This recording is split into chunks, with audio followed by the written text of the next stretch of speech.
Rama Ndiaye, présidente de l'Union solidaire, l'Union des femmes solidaires originaires de Fann Résidence. Nous avons fait le constat que Fann Résidence commence à se détériorer.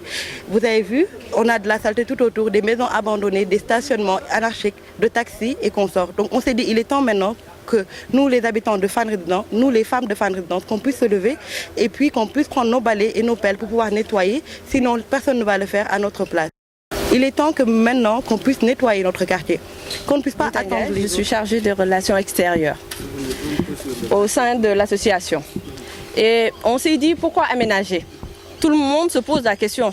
On aménage son quartier pour le revaloriser, pour permettre à des entreprises de pouvoir s'y installer, de ramener une économie qui n'est pas négligeable pour tous les Sénégalais aujourd'hui.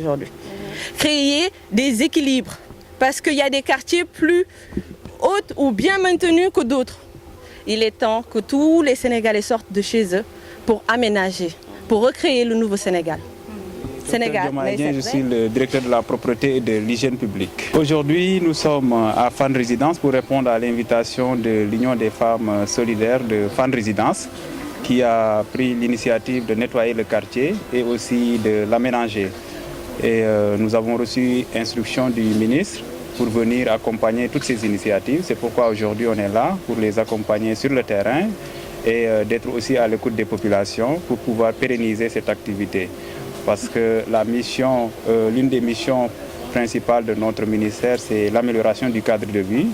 Et évidemment, pour améliorer le cadre de vie, il faut impliquer les populations. Et pour mieux les impliquer, il faut quand même être plus proche d'elles, travailler aussi à soutenir toutes les initiatives qui vont émaner des populations. C'est dans ce sens que nous sommes venus ici avec mon collègue pour pouvoir accompagner cette initiative des femmes de Fann Résidence.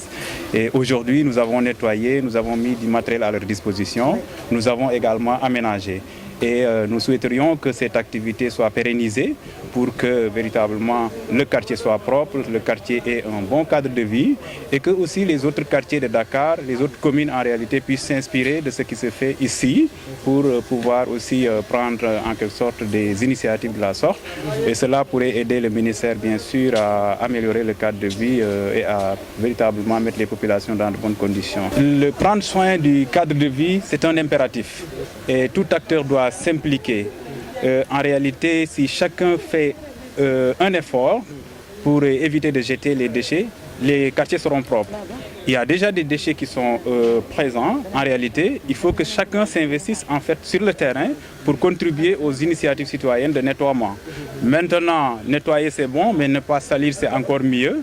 Nous souhaiterions que les populations prennent cette responsabilité en développant le réflexe qui va les empêcher de jeter des déchets, des ordures dans la rue et aussi de contribuer à l'effort collectif, n'est-ce pas, de salubrité au niveau des quartiers. Et ici, je sais que cette initiative, comme elles l'ont entreprise, va permettre aux populations de comprendre l'urgence de ne pas salir le cadre de vie et aussi de contribuer véritablement.